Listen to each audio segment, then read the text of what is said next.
This week, we're switching back to the wedding and event space. The dynamic duo behind this pandemic partnership are my guests this week, Kerri and Lauren. They've been friends and colleagues for years, and it just made sense over these past 2 years for them to join forces. Their skill sets complement one another, and they're able to provide the best possible service for their clients by leaning into their strengths and relying on the other's expertise, depending on the task at hand. I was able to spend a good deal of time with both of them through the Philadelphia Women in Food and Hospitality Group, an organization I was brought into through Liz Einhorn. If you haven't listened to her episode yet, Mental Health, Mentorship, and Maintaining Relationships, the important 3 M's with Liz Einhorn, you should absolutely check it out. Although we haven't been able to spend much time together in person over these last 2 years, we've remained in regular communication, especially last year via group text asking our friend Kamara, you remember Kamara, season 1, Beyond the Venue podcast? We were constantly asking her what was legal in Philadelphia. Kamara is the Philadelphia chapter president of the PRLA, which stands for the Pennsylvania Restaurant and Lodging Association. She was our best source of information regarding restrictions and mandates in Philadelphia, the surrounding counties, and the state of Pennsylvania because they were constantly changing. We've been fortunate enough to have had stability regarding mandates since mid-August, but the truth is that COVID is still very much here and won't be going away anytime soon.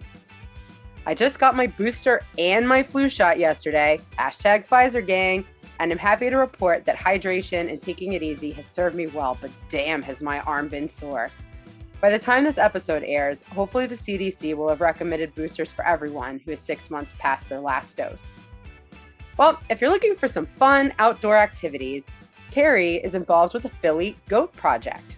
The goats live right outside the Albury Arboretum, and if you host your wedding or event there, you're able to pay a little extra to have some goats join you for cocktail hour.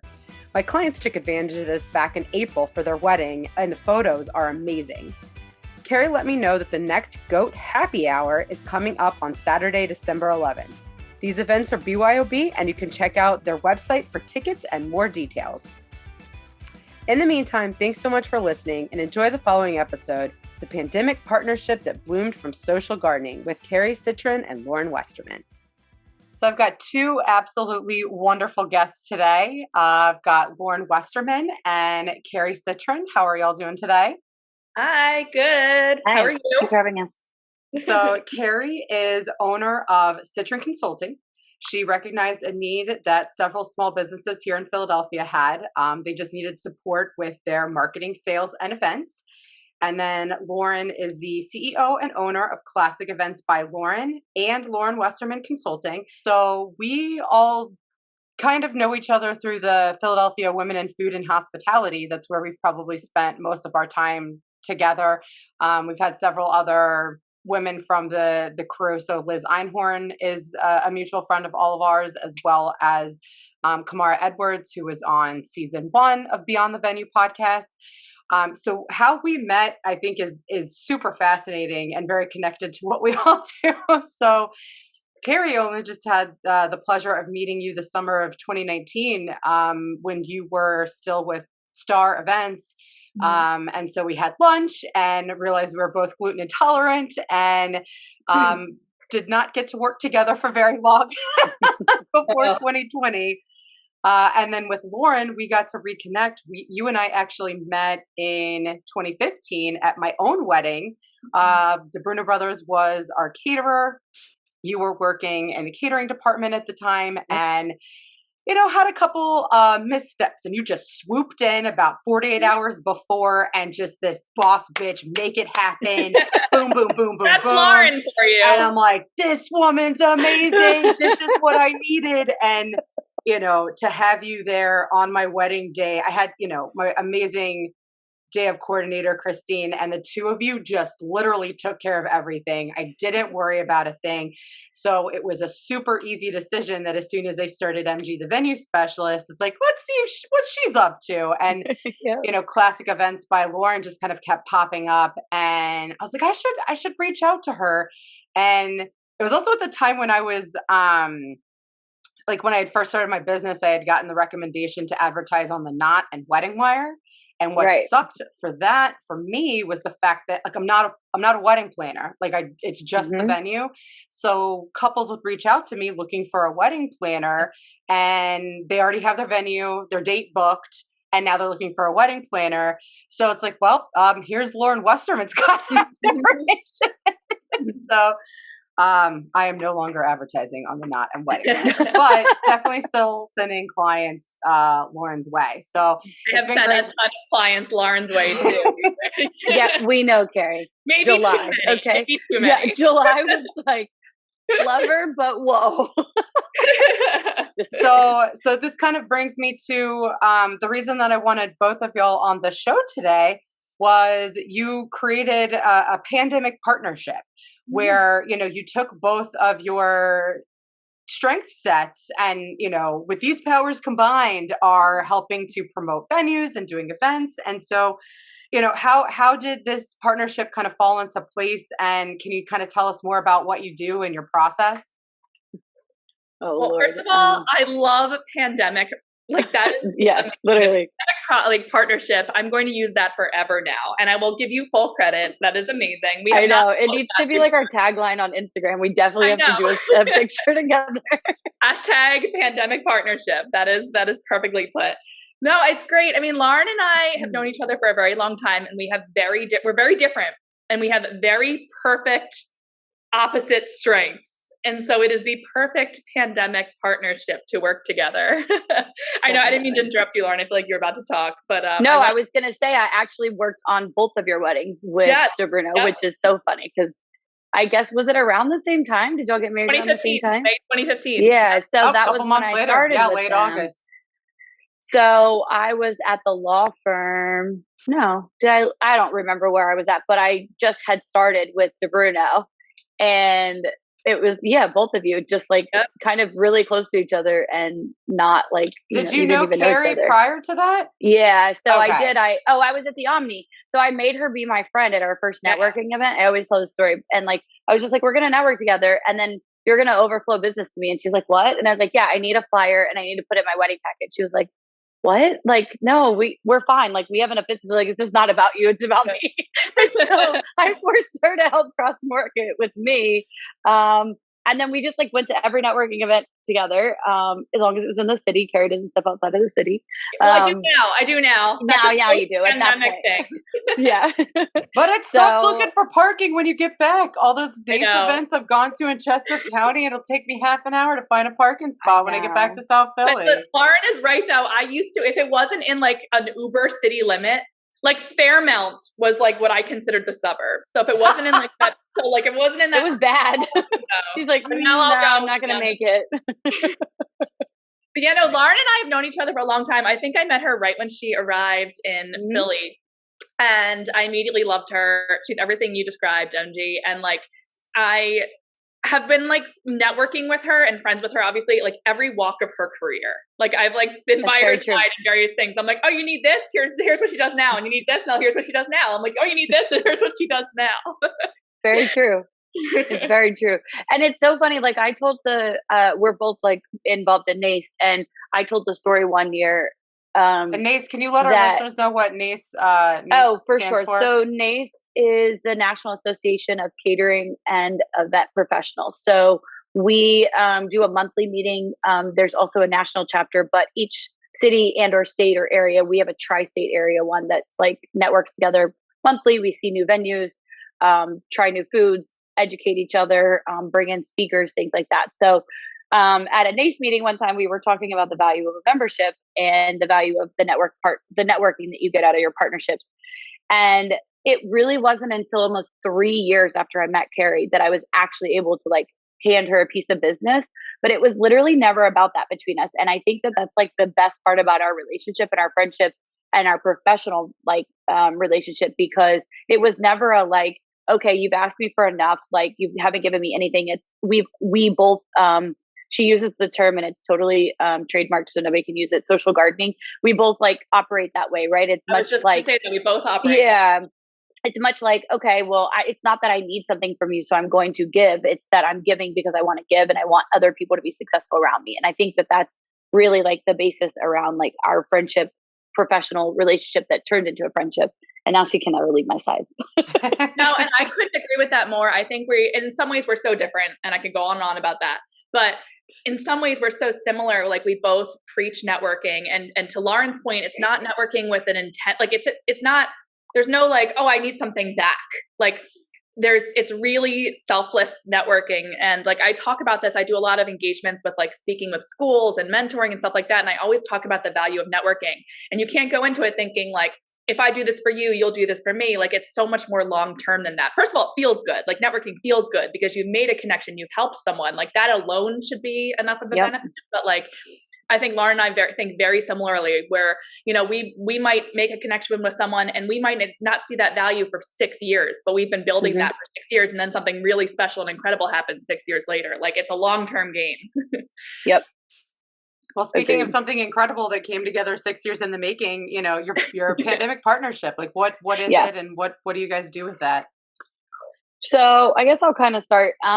We, as a wedding company, pivoted. Everybody hates the word, but we did. We tried to pivot. And we were in the process of accidentally pivoting pre-pandemic, where we were being brought on as consultants to help venues either sell or set up to sell properly. So there was a lot of commercial real estate in the city that was seeing the value in being a venue.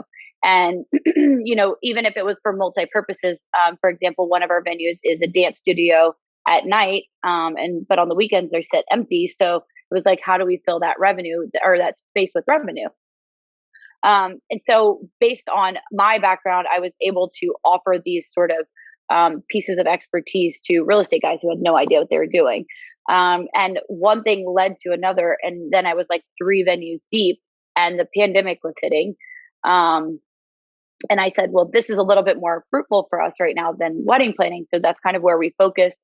It also was an avenue to feed our wedding planning business, which I can talk a little bit about how wedding planning is more of a side hustle than a day-to-day job. But I think that was a way for us to feed our business and have some steady income, right, amongst our group. And, you know, I don't remember, I think that I invited you, Kerri, to Billy Penn Studios, and that's kind of how I led into it. So that was my biggest, that was my first one. And we did this huge photo shoot and open house. And I wanted people really to see it, but COVID was around and we couldn't have a lot of people. So I had to pick literally 20 people. And, you know, I had that conversation, I think, with Kerri at one point, and then Loft on Passyunk was happening. And then all of a sudden, one of her contacts was like, hey, we have someone, they want you to open a venue. She's like, whoa, time out. Here's what I do. And here's what Lauren does. We should have a bigger conversation. Yep. And that's kind of where it moved from. And I'll be honest, neither one of us totally knew what it was going to look like. I knew that from my experience in the other 2 venues where we lacked and what we needed as far as a partner, right? So I'm really big on creating partnerships and, you know, staying in your lane and doing the piece that you do and other people doing those pieces. And I mean, we really didn't even have a super plan. We went in to, you know, fact find with the owners. They fell in love with us. We fell in love with them. And then Kerri waved her magic wand, and now we have 20 weddings on the books, and our October's almost sold out. And I don't know, here we are. No, and just to piggyback on what Lauren said, first of all, just to toot her horn for a second, there's really no one better than Lauren for this kind of venue development. She has done this job from every angle. She's worked in the hotel side. She's worked in the catering side, a traditional caterer. She's worked on the wedding planner side. She's worked in a corporate side. So she's literally seen it all and has the experience from every angle. So it only made sense for her to pivot into this role. But yeah, no, you're right. I mean, it's sort of it's not like we had everything kind of planned out. It was just this pivot. Everyone talks about pivoting. It's we kind of fell into this really special space, and it's working out really, really well. And it's been really fun to work together. And Lauren's exactly right. I'm big. I think both Lauren and I are big on, you know, as leaders, to know your strengths and to know your weaknesses, and then to fill in your weaknesses. Don't try to do it yourself when there are people who are really good at those things. So I think we both excel in that, which is why we work so well together. Yeah. And then what are the elements that you tend to focus on, Kerri, in terms of the partnership? Yeah, so I love the marketing side of things. So I spent 14 years planning events for the Steven Star restaurants, and it's not that I didn't love the day-to-day event stuff, but some people are born for it. Lauren probably is one of those crazy people. I don't know. It's hard. It's harder than anything in the world. There's a reason that event planners are on the top 5 most stressful lists everywhere at all times. It keeps you up at night. It's challenging. You spend 6 hours planning for, looking at cupcake colors. You choose the wrong cupcake color. It is, and we all know this here. Everyone listening to this probably knows this. It is tough.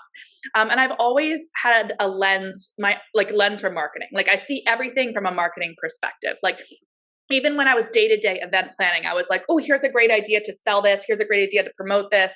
And so that's really the side of it that I love to do. I love the networking when it comes to like press and things like that. I love the marketing. I love the social media. I love the outreach. I love showing off the space. The day-to-day planning stuff, Lauren's team is amazing at that. And also Lauren's team is amazing. And Lauren and her team are amazing at Lauren taught me so much about systems.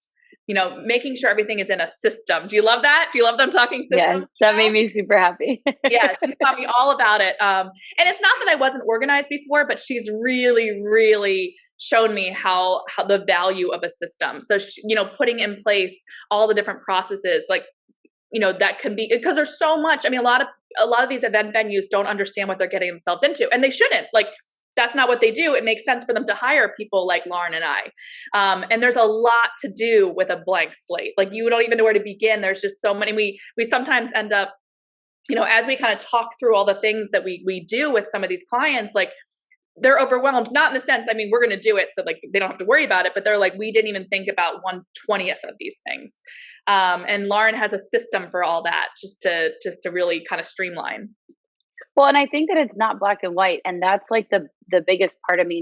I think that's where I'm on my 3rd venue, and probably has given Kerri her own set of gray hairs because it's her first one. But it's you don't just walk in. We had, for example, Building 39, right? It's one of our new venues. I think it's our favorite probably for us as a team, just because it had such a unique quality, and it has taken off in the fact that it's kind of this indoor outdoor. You can have this easy airflow, post pandemic and things like that. But when we walked in, they were like, "Oh, we have the catering taken care of. Food is not a problem. You don't have to worry about that piece. Just focus on this." And we were like, "All right, who are we to argue, right?"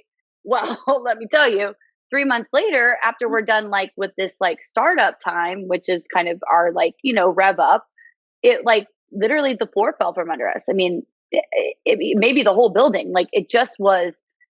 it was not good, right? And so having to reshift and redo the marketing plan and it takes a full team effort. But like Kerri said, having the systems in place are great. It's just knowing you have to sidestep and regroup and rechange. And even last or 2 weeks ago, they canceled an event on us that we had been planning, and we had been building up to, and systematically they just didn't put it into any sort of okay, we're going to do this and it has to be canceled here, and here. We have to talk to these vendors. We have to do these things to make sure that people don't just show up, right? They just kind of did it.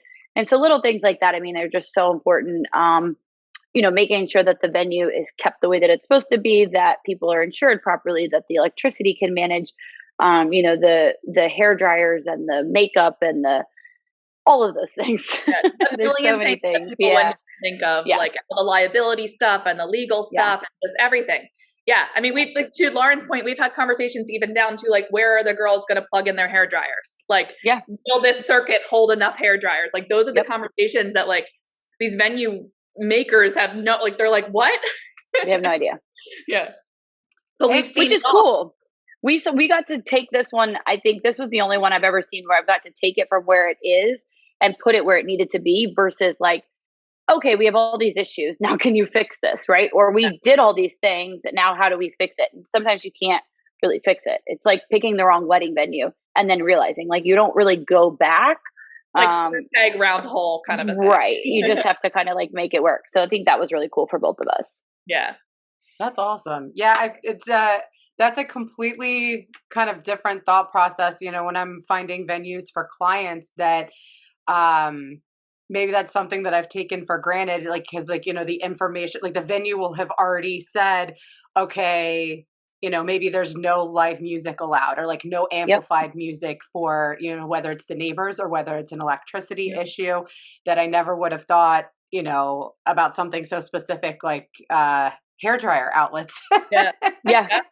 So usually, and this reminds me a lot, even my time at Star. I mean, I had 20 restaurants in Philadelphia, and like each one had their own, like some of them had stairs, no elevators. Some of them had, very specific setups where you couldn't actually build longer tables that, folks wanted for events. Some of them had, to your point, no live music because there's, the Dandelion was right next to like an apartment building. So like it was attached basically to an apartment. So like you couldn't do any amplified music. Same with Tula's Garden. So it was like, to Lauren's point, like, yes, there's a system, but there's always, you have to still, like change and like each system's going to be a little bit different. You just have to figure out the systems. And it's your job as the venue to make sure that you're crystal clear on all these things to the client in advance so that there's no shock later. We don't want, God forbid, a situation where someone books a venue with a set of stairs and then, grandma shows up in a wheelchair. Like that's our job to make sure that never happens. Well, and I think that it's really just about setting the expectations. Like that's probably the biggest thing. And I also see that all the time. And then also as a venue, I think that what people don't always think about, which I'm sure you do, MG, because it's like kind of, this is what you do, right? Is I get clients all the time that they're like, oh, well, we didn't pick this venue because of this, but come to find out the other venue had the same situation. They just weren't comparing apples to apples. Mm-hmm. So when people are like vetting venues, I try really hard to make sure that we match our comp set where it makes sense so that it doesn't seem off base and it makes sense for the client to be able to compare us. Otherwise you lose. If you're 3-1 and you're that one, you're not getting a second look or a conversation, right? It's really, you have to be like streamlined in the market and make sure that you're comparing apples to apples. So I think that's huge. I could not agree with that more. That used to happen all the time at Star. Like people would be like, oh, well, you're more expensive, or you're less expensive. And I'd be like, well, what are you comparing it to? And they'd be like, oh, well, this is per hour and this is for 3 hours. And then like, suddenly, yes, it's like apples and oranges. That used to happen a lot. It also used to happen in different capacities. Like back when I used to plan events at Tula's Garden, we used to have situations where we'd kind of go over pricing, and our pricing, relatively speaking, was pretty low just because it's a restaurant as opposed to a catering space where you have to bring everything in. And we, us on this podcast understand that. But I remember I told Lauren the story. I had a wonderful couple that was considering booking Tula's Garden, and they looked at pricing and they're like, I think this is just a little over budget. And long story short, they ended up booking this kind of blank catering space to save money. And then they had to add in everything we all know about, everything, tables, chairs, everything, linens, trash cans, salt and pepper shakers, catering. I mean, everything. I'm still dealing with them. Yeah. Actually, this is a different one. They came like rolling back. This is like 2 years ago. The month before the wedding was supposed to happen, and said, I want to cancel everything and just go back to Tula's. Is that an option? And unfortunately it wasn't. We already had a wedding that day. But I see that far too often. Like I caution that to like some of my couples. Like I'm like, just make sure when you're comparing apples to apples and oranges to oranges. Like, when you're comparing an all-in price that looks high to a blank open venue where you have to add in a million things, be careful what you wish for. I mean, make sure you're doing your homework. Yeah. And it's been an interesting process. Most of my clients tend to be more, budget conscious as well as, a little bit more DIY, and you don't know what you don't know. And so, our clients typically don't know anything about planning an event, specifically a wedding, and all of the everythings that go into it. And so, being able to show them like, okay, here is a semi DIY space versus you are going to have to bring in your own bathrooms DIY situation. It's like, okay, so I understand that, this venue is a couple $1,000s cheaper, but you're also going to have to spend all of that money to bring in bathrooms and tables. And, it's how much do you really want to DIY? And, I've run into several clients, just like Kerri has described, of thinking, whether it's a money saver or whatever. So I really try and communicate that to my clients of, the price tag might look higher, but it's because you're getting everything included with it, versus if you're going to piecemeal, it's going to be more time and probably more money.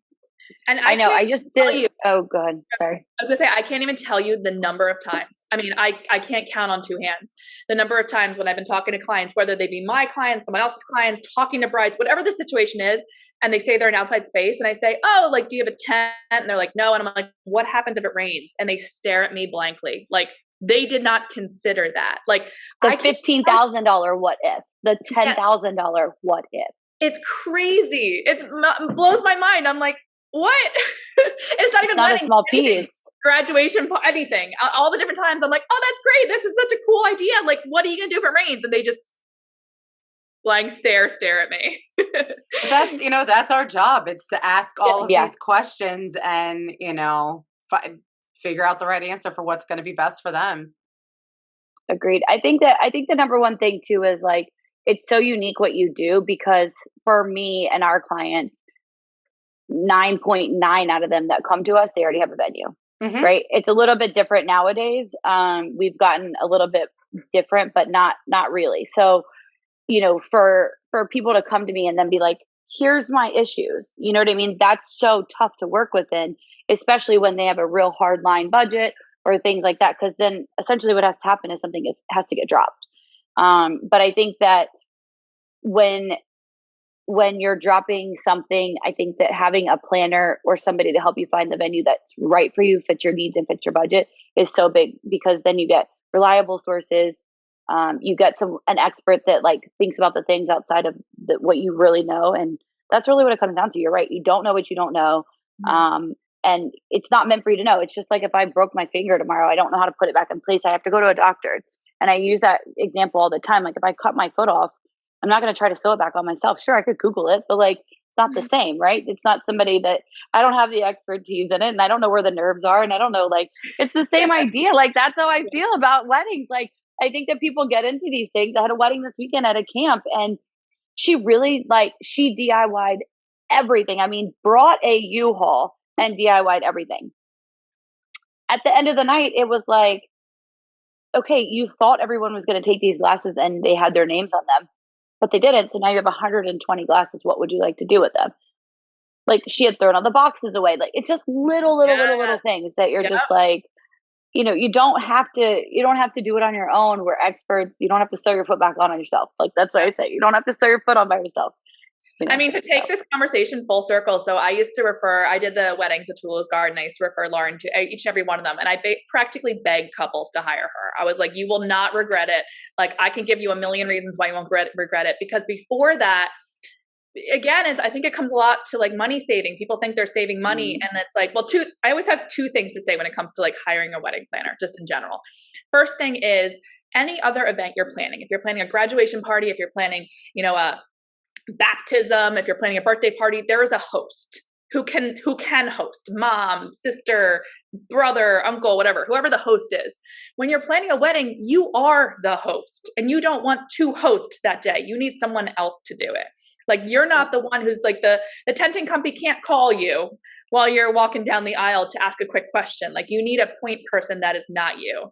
So that's always kind of thing one that people don't think through. And then thing two is, before we had wedding planners involved, again, like you don't think through all the things, like the number of times that everyone walked out the door at the end of a wedding and the gift table was still sitting there. I more than five times. I was like, what would they like me to do with these thousands of dollars of gifts they left? Because no one was like in charge to think about those things. So like, you definitely always need a wedding planner, like 100% of the time. I love that concept of referring to them as the host. Like, I've never heard it phrased that way before, but I'm absolutely going to steal that as well. We got a lot of idea sharing going on today. But I think that's a perfect analogy. Like a point person. Who is the point person? You don't want to be the point person. You're in a wedding dress. You don't even have your phone with you. Like, and you don't want, I always say to people, like, you don't want those vendors calling your phone to be like, where do I park? What room are you in? Can I put these flowers here instead of there? How does this light look? Like, that's not what, like, it's like, everybody's like, oh, and I've had those brides. And listen, I can't make you see my value. I know that after your wedding day, you're going to wish that you had that situation. But some people get through it just fine with their sister and their cousin who, whatever. But imagine your sister running back and forth to the bridal suite to get your shoes, to get your lipstick, a bobby pin fell out. My bustle broke, so now it's got to be sewn. This shoelace needs to be tied, or I need to run to the restroom, or mom needs her glasses for her speech. And, it's all those little things. Like, can they be handled? Sure. But if we're there to think ahead for you, you can enjoy your salad. And I know the toast is coming up, so I'm going to go get mom's glasses. I'm going to get your lipstick, and I'm going to make sure you're bustled. Like, there's just those like little things that like let life just like flow a little easier. Or in my case, it was you and Bob are going to sit down right now and eat your dinner. I will stand here and watch you. You told me it was important. She's like, it's really important. I'm like, okay. It was a very delicious plate of food. It was, I feel like someone else had come up to us, and you must have had an assistant or something. And I think they literally said, Lauren said to tell you she will fire me if you don't eat, or something to the my job depends on it. Please sit down and go eat something. Right. Fine. That's happened. Well, so we all work in the event space. This has obviously just been a roller coaster of a year and a half. We're recording this. It's late August. We really don't know what the next couple months are going to look like. Lauren, kind of what I'm curious about, like your weddings for the rest of 2021, and, maybe how some of these venues are discussing COVID, and, are some of them requiring proof of vaccination, or are your couples requiring proof of vaccination? And then Kerri, kind of same to you, and also just your approach to in-person events. I know you just do so much. We've mentioned we all love networking and getting together in person, and now it's just a really weird time. So what are the next couple months theoretically going to be like for you? So from a wedding perspective, most of these clients are already they're ready. Like, they knew that this could be a thing. Some of them unfortunately have actually already dealt with this and are on date 2 or 3. So I'll just use the example of my wedding at the Lowe's Hotel, because it's probably my biggest and the closest one to when the new restrictions came out, which was now a week and a half ago in Philadelphia. So the new restrictions came out and said, basically you have to be vaccinated, or everyone inside has to wear a mask, right? Just figuratively speaking, that's very in a nutshell. So when it came to weddings and indoor events, everyone had to be masked again, or everyone had to be vaccinated that was in the room and attending. So everyone obviously went into a complete panic, because that was the first step last year to then what morphed into no events, no dance floor, no bar, no indoor events. And then they started restricting outdoor events, where it was even if you have a tent up, you can only have 50 people. And, it has to be if you have 2 walls, then it is considered indoors, or if you have 3 walls. So it got really complicated quickly. So and everybody even as event professionals, it was hard to follow.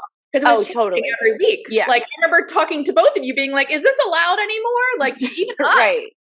Right. It was hard to follow, let alone the couples. Yeah. So I think that all of them are pretty prepared. Anyone that was new and hadn't rescheduled, but were scheduled for this fall, was do I move? Is this going to be a thing? So what we're doing with our clients is basically saying, you have to just plan as if it's going to happen.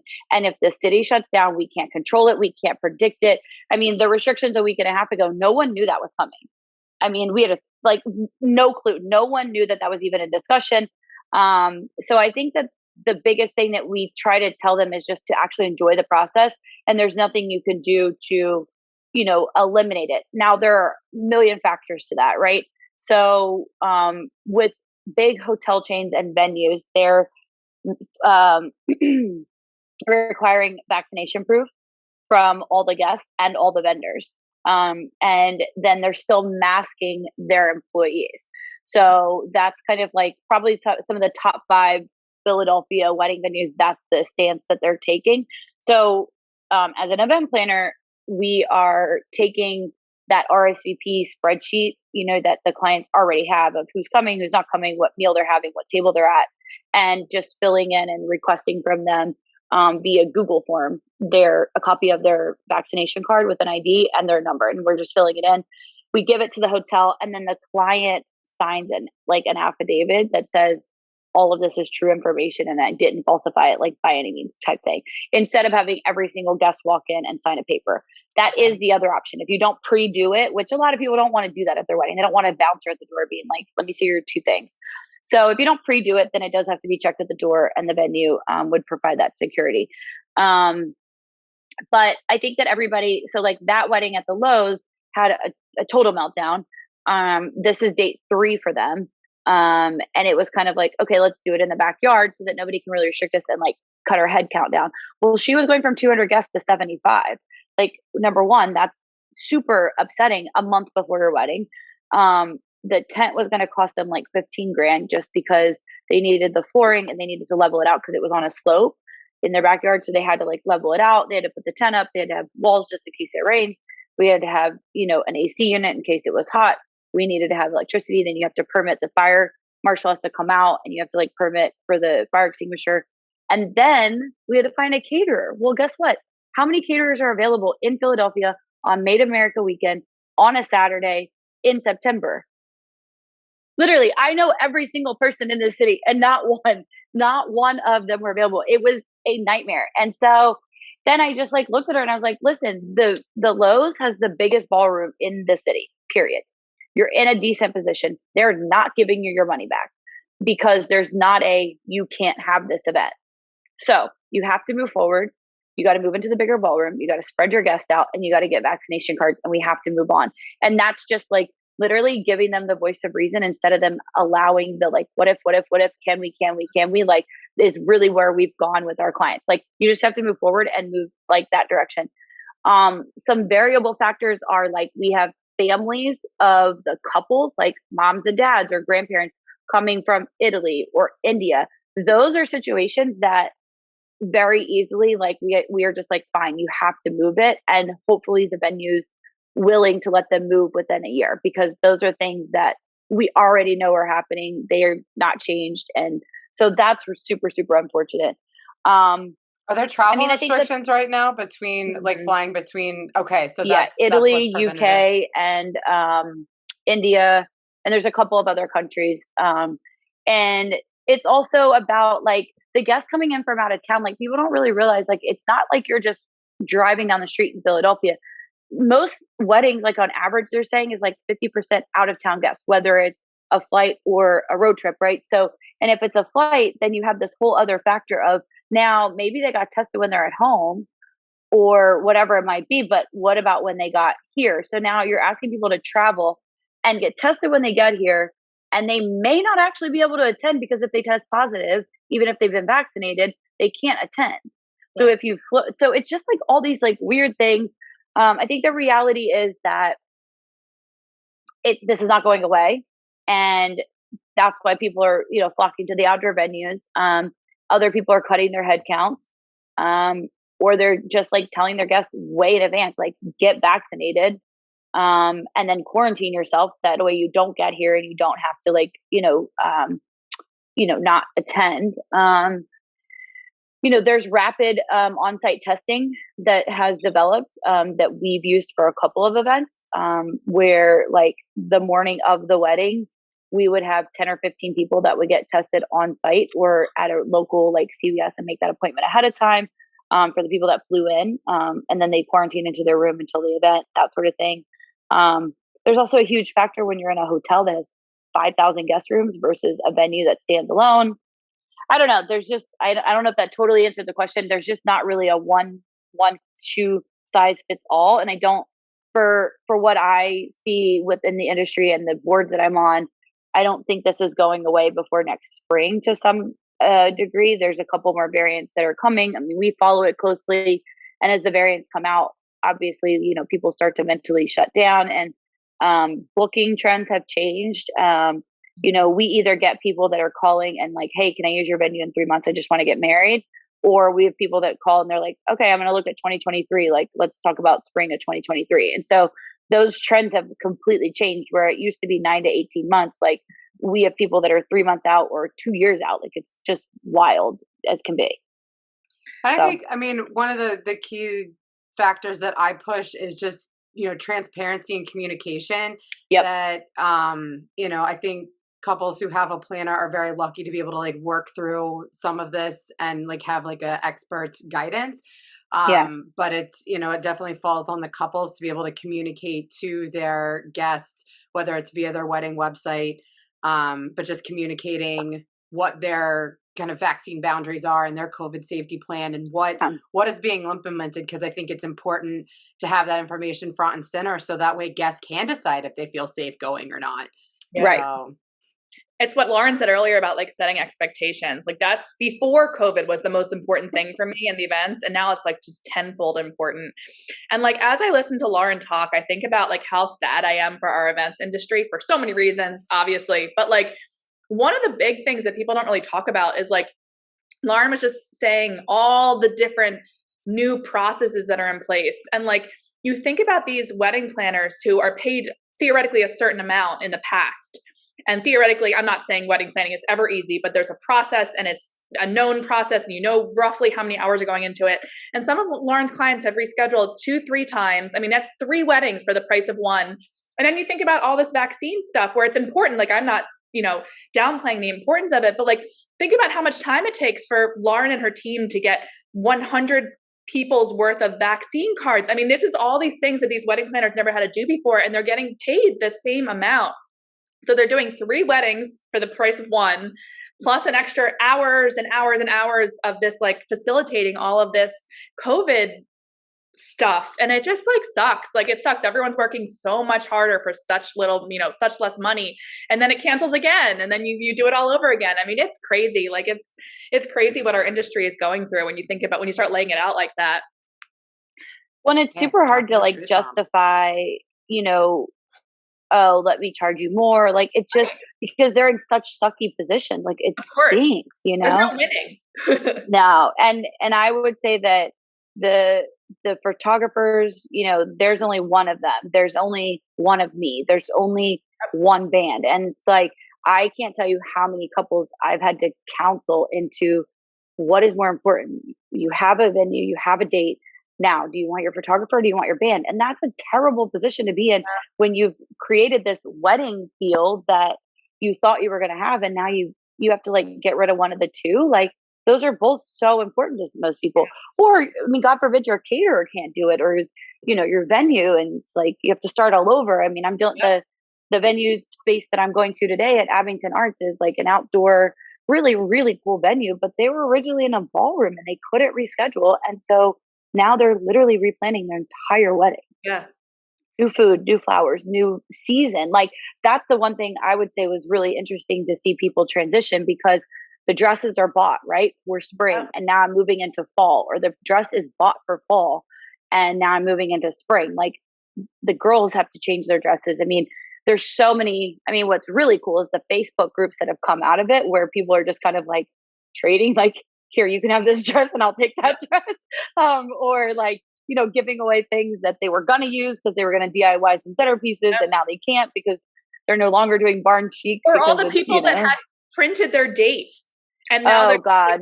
And like, I've seen it sometimes, and like, I've seen it, people use those dates. I think that's kind of cool. I get it. Like, it's funny when in the favors say the wrong date, you're like, haha, like this was supposed to be my wedding date. I think it's funny. Imagine the invitations. I mean, people spend so much money on their invitations. Yep. And I think that was probably the hardest thing for people to immediately swallow, that they had to redo their invitations, which if you look on like Billy Mag and stuff like that, there was some cute ideas that came out of it, because listen, if I'm a printer and I've already printed you 300, for you to ask me to print you 300 more for free, not happening, sister. So like, here's a sticker. Let's make some fun of it and let's move on. Put a Post-it on top. Get out the marker collection. Exactly. Yeah, exactly. No, so I have a whole different side of this world to like talk about. Like my clients, I don't do as many weddings and stuff like that, but there's just pivoting everywhere. Like one of my biggest clients is Chef Jen Carroll. And, you know, we, of course, like everyone else, pivoted to like the virtual space. So I have over the last year, been planning virtual cooking classes. And one thing we haven't talked about too much, you know, we've been talking a lot about social and a lot about weddings, but corporate events are gone. There's too much liability. They are not back. So most of the events I've been doing now are virtual corporate events. You know, all of these law firms, all of these financial industry companies, all of these insurance companies that used to do these in-person events have now pivoted to virtual. And we always say, like, we kind of develop these virtual cooking class experiences because we kind of always say food brings people back together and everyone's home right now. And so the least we, or the most we, you know, least we can do is kind of put everyone in a virtual space and have them all, you know, engage with Chef Jen. And like, they've been really, really fun. So and they're not going away. You know, I did think over the summer, like perhaps we're out of this, but we are not. It is here to stay. And like June and July. Yeah, just, I was like, everything's great. We're going back to normal. We're indoor dining. Everything's wonderful. And then Delta's like, just kidding. Yeah, I'm spending the last 2 weeks booking fall and winter virtual events for Chef Jen. And we don't do a lot of big catered events, but we'll do a lot of in-person tiny dinner parties, things like that. And again, we talk about the vaccine situation. You know, we are vaccine only now. So again, I have to make sure I get everyone's vaccine cards, although it's different because for me, it's 10 to 15 people, which is much easier than Lauren's, 150 people. But, it's all relative. Yeah, that's true, actually. So that's kind of what's been going on with Chef Jen. Philly Goat Project is another one of my clients, and we do a lot of events, tons of events. We have a dozen events every month, but they're all outdoor. So that's been really good since day one. I mean, we have to worry. We mentioned earlier about weather. I'm always monitoring the weather because every event we do, we say it's weather permitting. The goats actually don't even like the rain, so we can't even do it if we wanted to. And then we always have a rain date for every event.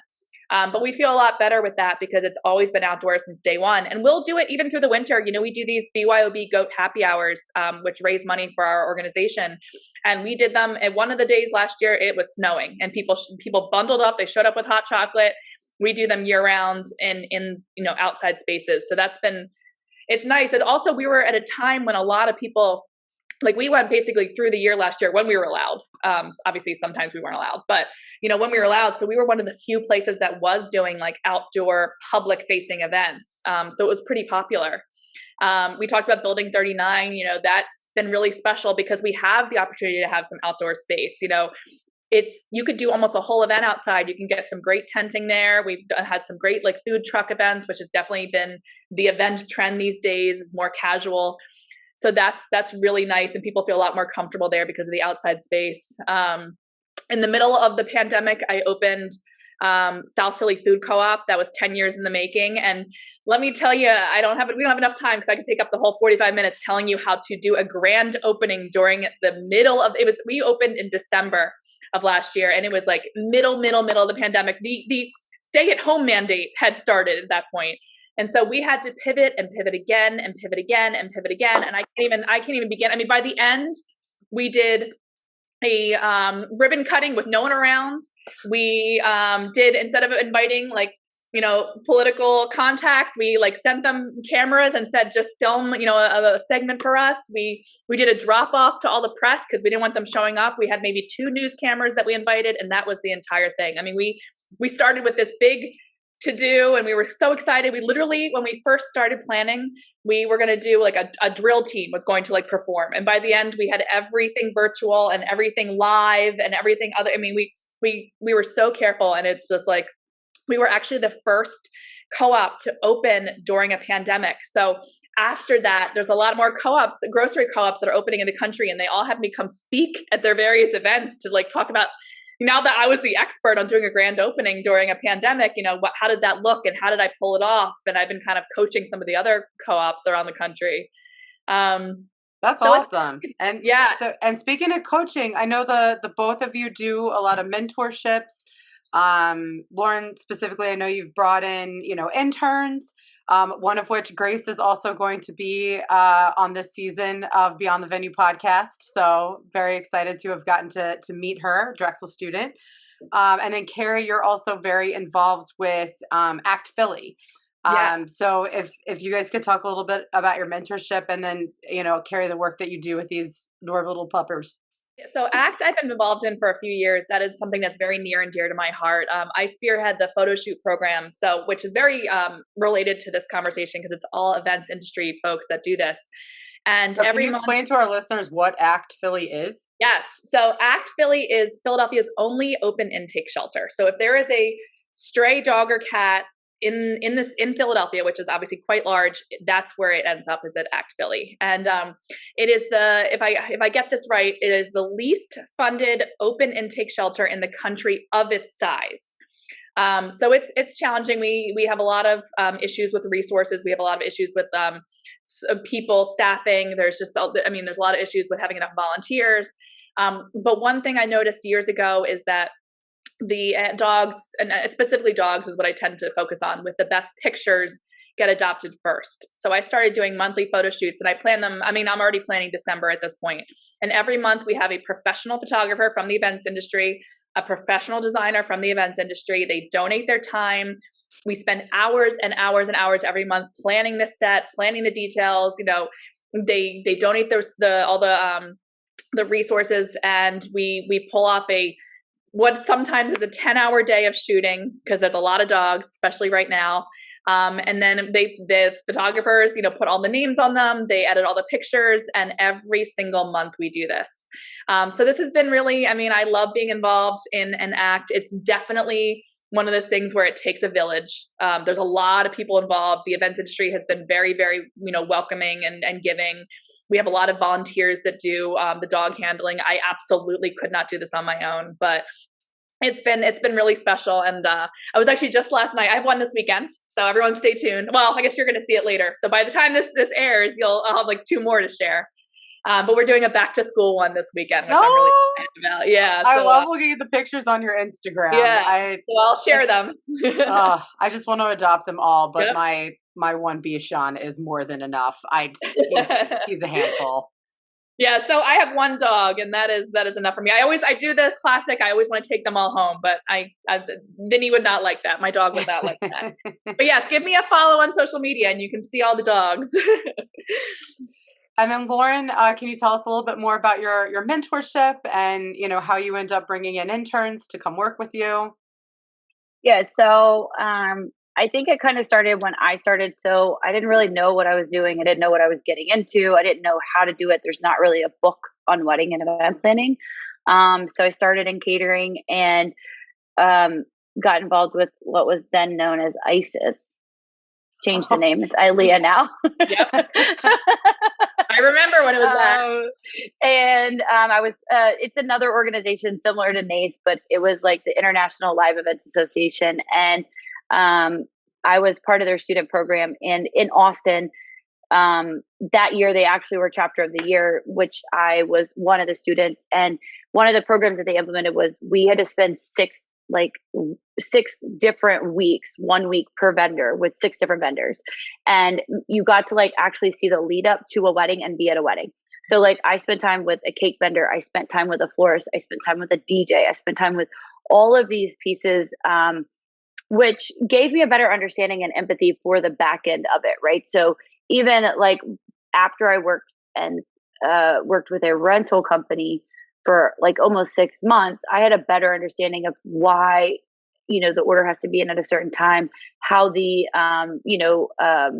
process goes of when they can tell you and how they figure out the delivery schedule and when the linens need to be put in because they're coming and they're steamed differently and they're bagged differently, how long it takes to put up a tent. I built one of the biggest tents I've ever seen in my life, with the guys.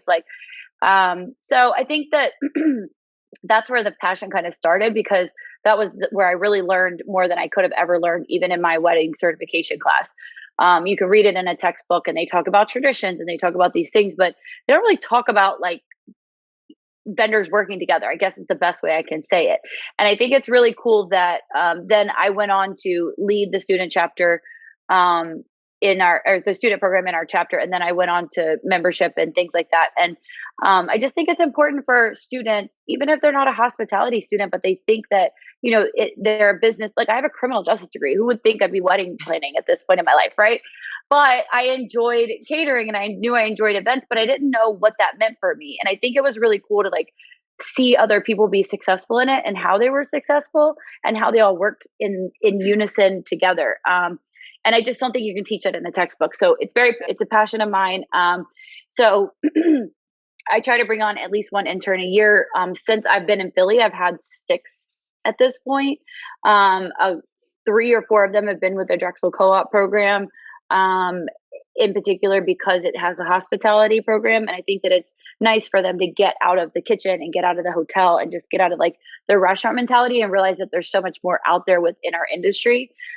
Even if they don't go into it, they just know and understand the other pieces. So that's really big for me. So that's our focus with the NACE program, and creating a succession plan has always been something that's like been drilled into me within all the companies I've worked within, is like always having someone under you that understands your job and can be trained into it and morphing and growing as a company. So I think that that's huge for us. Like, and we, especially in my industry, like I don't necessarily have employees. I have contractors, right? So it's not like I can give someone a salary to plan 50 weddings a year. It doesn't really work like that. So I think that mentoring people into their like unique pieces and their businesses. One of my like colleagues, if you want to call it that, is Lauren Hennell, and she has a wedding and event planning business. We're not competitors. Like technically, I guess we are, but she's not me and I'm not her. But at the same time, when I have 3 weddings or I need an assistant because I have a huge, Hindu thing that has like the morning, the afternoon, the night, it's like 4 different ballrooms, 300 people. We need extra sets of hands. So I think it's so important to have those people within your group that's like, that you can call on and vendors that you can trust. So I think that mentoring the students or people that have found their way into this career and now they're in hotels going, well, I don't want to be in the same ballroom every weekend. Like, what does that look like?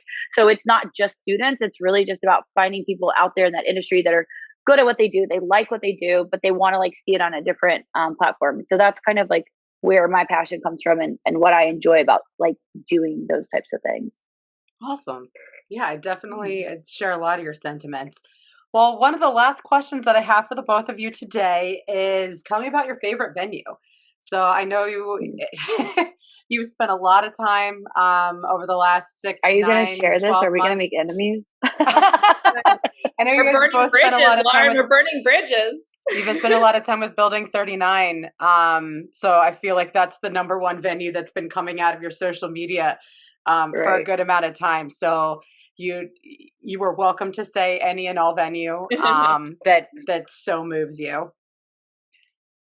I'm going to go with Building 39, and I have a good reason. Here's why. I have a good reason. Kerri, you are such a suck up. I know. I'm not a suck up. Here's why. Wait, I got it. She's going to send it. No, this is not why. The reason is because I came from a restaurant event planning world, and I loved it. I loved chef-driven spaces. I loved really good food. I hate the word foodie, but I love food, and I love like that type of, when I used to work with couples, they always described themselves as foodie couples, and I loved that. I worked with so many couples that cared so little. They're like, they didn't care what the centerpieces looked like. They didn't care what the invitations looked like. They cared what the food tasted like. And they'd be like, I don't know. I don't have a color, but we're going to Tallulah's. I'm like, exactly. So that I'm like, what are you wearing? Yeah. They're like, I'll just wear like a whatever cocktail dress. Jumpsuit, not a big deal. Exactly. Yeah. They're like, oh, do I have to go shopping for this? Can I just like wear a black dress? That's fine, right? Yeah. That's the kind of I vibe with these people. Like I want to go to dinner with these people. And Building 39 is perfect because yes, it's beautiful. And yes, it's historical. And yes, there's the indoor outdoor space. And you can do this hybrid indoor outdoor thing, which is very popular right now. But there is half the building is a commissary kitchen filled with magic. Like it's food makers, it's like a pickle makers, it's cake makers, it's caterers, it's food trucks. And these are the options that are, in the events. Like these are the food options in the event space. And I think there's something so special and so magical about that. And I love working with small businesses. These are all small businesses that are, doing a great job. And like Lauren said earlier, there's challenges there. We're not working with the big guys. There's a lot of challenges, but I find it very rewarding. And the food is really, really good. And I just love that foodie side of the venue. So that's why I have a good reason.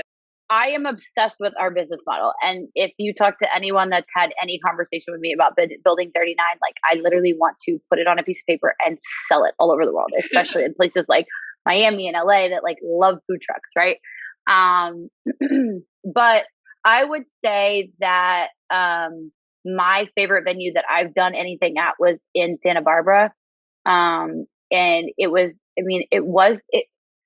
randomly, people think I did this on purpose. I did it. Like literally not even a week before we signed the contract, it turned into a Ritz-Carlton. It was bought out by Ritz-Carlton. So but it was like beautiful. It was like on a cliff. It had that old style, like pottery where like the wavy, like top roofs and the palm trees. And they had these like 3 resort style pools that went down the middle of the property off the cliff in a sense, like was like the infinity pool, which all the meeting rooms looked over it. And, everyone there was beyond hospitable. Like I can't even explain to you the feeling that we all got there. I mean, I showed up and there was a whole bottle of tequila in my room. Literally so happy.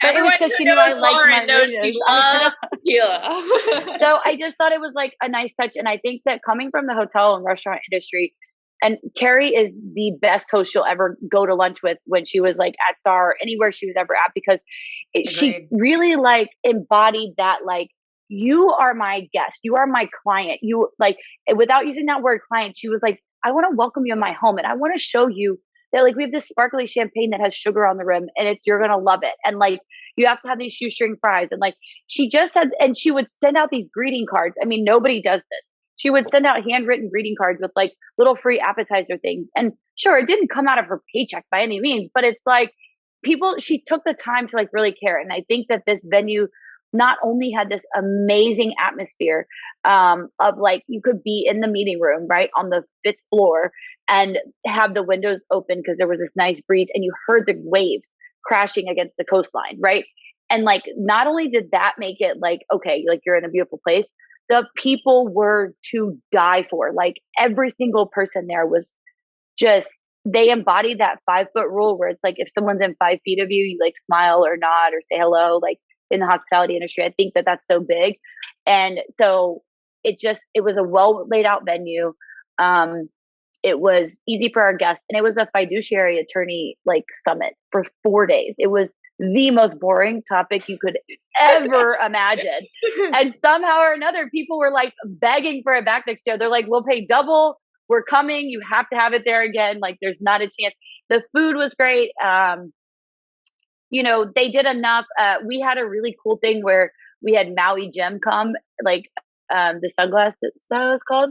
Yeah.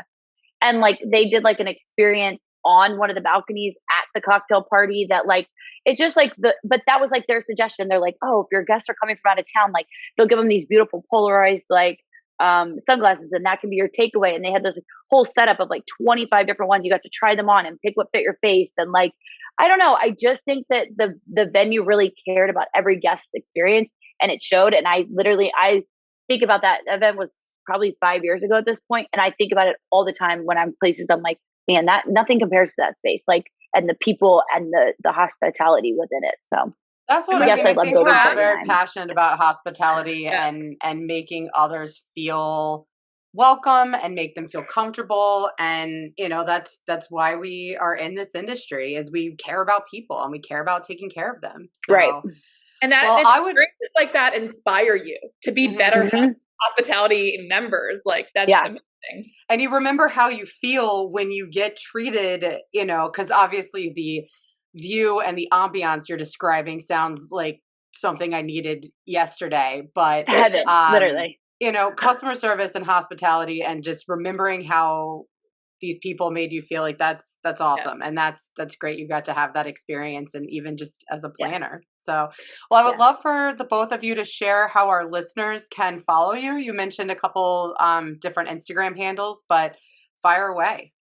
So I would love if everyone, that's written on the screen, hopefully that comes up in the recording if you're watching, at Sitrin is my personal one, but I'm going to be honest, most over the last year, it's definitely been more work stuff, or follow me at Sitrin Consulting. Those are the two best ways to follow me. Yeah, and our Instagram is Classic Events by Lauren. That's our website, our Instagram, Facebook, all those things. So check us out. There's all of our other Instagrams and, everything kind of cross-promoted. I think that's kind of what Kerri and I do anyway. So those are probably the best two places to find us, and see y'all around. Yeah, I have a very collaborative, both of us have a very collaborative approach. So when you head to either of our Instagram, you're going to see a million other Instagram opportunities. So just follow everything you see. Yeah. Well, listeners, thank you so much for tuning in today.